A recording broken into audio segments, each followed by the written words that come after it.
문재인 정부가 이전 정부에서 임명한 산하기관장들의 사퇴를 종용했다는 이른바 산업부 블랙리스트 의혹과 관련해서 검찰이 3년여 만에 강제 수사에 나섰습니다. 앞서 기소한 환경부 블랙리스트 사건에 대해 올해 대법원 확정 판결이 나오자 당시 매듭짓지 못한 산업부에 대해서도 본격 수사에 나선 것으로 풀이됩니다. 박기환 기자가 보도합니다. 검찰이 산업통상자원부를 전격 압수수색했습니다.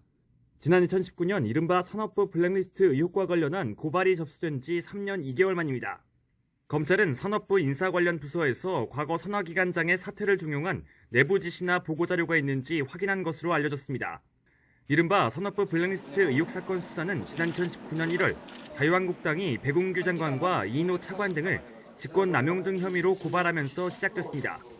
당시 자유한국당은 2017년 9월 산업부가 한국전력 산하 발전소 4곳의 사장에게 사퇴를 종용해 일괄 사표를 내게 했다고 주장했습니다. 길게는 2년 넘게 임기가 남아있었는데 산업부 담당국장과 개별적으로 만난 뒤 4개사 사장이 거의 동시에 사표를 냈다는 겁니다. 담당국장이 이 발전사 사장들을 개별적으로 광화문에 있는 모 호텔로 불러내서 사표 제출을 종용하였습니다.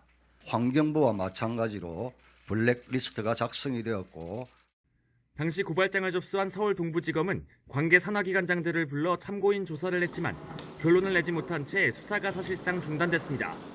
비슷한 시기 환경부 블랙리스트 사건도 수사했던 지검장과 차장, 부장검사 등 지휘부는 모두 사의를 표명하고 검찰을 떠났습니다. 검찰 관계자는 산업부 사건과 비슷한 환경부 블랙리스트 사건 판결 결과를 지켜본 뒤 법리 검토를 거쳐 강제 수사에 나서게 됐다고 설명했습니다. 환경부 블랙리스트 사건으로 기소된 김은경 전 장관은 지난 1월 대법원에서 징역 2년형을 확정받았습니다. 당시 검찰은 청와대까지 수사를 확대하려 하다 정부 여당과 갈등을 빚기도 했습니다.